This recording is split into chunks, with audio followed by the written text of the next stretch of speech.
ԱՄՆ նախագահը Ժնևում Թեհրանի հետ բանակցություններին ընդառաջ հայտարարել է, որ իրանական կողմը ցանկանում է հասնել միջուկային ծրագրի շուրջ գործարքի։ Դոնալդ Թրամփի խոսքով Իսլամական Հանրապետությունում տեղյակ են ինչ հետևանքներ կլինեն, եթե բանակցությունները ձախողվեն։ Սպիտակ տան ղեկավարը հույս է հայտնել, որ Իրանը ողջամիտ դիրքորոշում կցուցաբերի։ Մինչ այդ Մերձավոր Արևելքում Միացյալ Նահանգների ռազմական ներկայության աճի ֆոնին Իրանից հայտնում են Հորմուզի նեղուցում զորավարժությունները շարունակելու մասին։ Նշվում է, որ այս վարժանքները տարեկան զորավարժությունների մաս են կազմում։ Դրանց նպատակն է արագ արձագանքել ծովային անվտանգության հնարավոր սպառնալիքներին։ Իրանական կողմն ընդգծել է Հորմուզի նեղուցի ռազմավարական նշանակությունը, հայտնելով, որ այնտեղով ամեն օր անցնում է ավելի քան 80 նավթատար։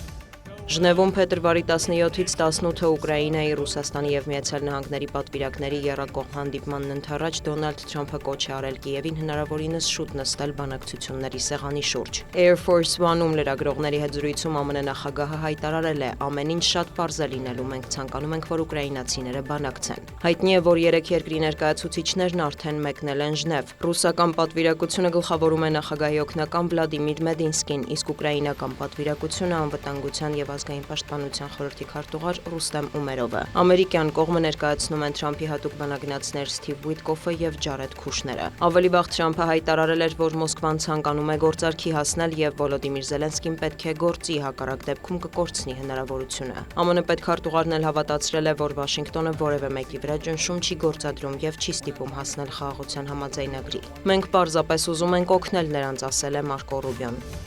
Ռուսաստանի պաշտպանության նախարարությունը հայտնել է, որ գիշերը խոցվել է ուկրաինական 151 ԱԹՍ, թիրախում են եղել Կրասնոդարի երկրամասը, Կալուգայի, Բրյանսկի, Կուրսկի մարզերը։ Կրասնոդարի երկրամասում 2 մարդ է վիրավորվել, տեղական իշխանությունը հայտնել է նավթավերամշակման գործարանում հրդեհի մասին։ Ռուսաստանի ԱԳՆ-հատուկ հանձնարարություններով դեսպան Ռոդիոն Միրոշնիկը հայտնել է, որ անցած շաբաթ ուկրաինական հարվածների հետևանքով Դաշնության մարզերում 20-ից ավելի քաղաքացիական անձ է զոհվել, ավելի քան 120 մարդ, այդ թվում 6 երեխա վիրավորվել է։ Ռուսական ուժերն էլ գիշերը հարվածել են Օդեսային եւ Դնեպրին, վնասվել են տարբեր ենթակառուցվածքներ եւ քաղաքացիական օբյեկտներ։ Օդեսայի բնակելի շենքերից մեկում հրդեհ է բռնկվել, կան վիրավորներ։ Վոլոդիմիր Զելենսկին հայտնել է, որ ըստ հետախուզության ձմռան վերջին ցուրտ օրերին Ռուսաստանը ծրագրում է զանգվածային հարվածներ հասցնել Ուկրաինային։ Նրա խոսքով գլխավորապես թիրախավորվելու են էներգետիկ օբյեկտները։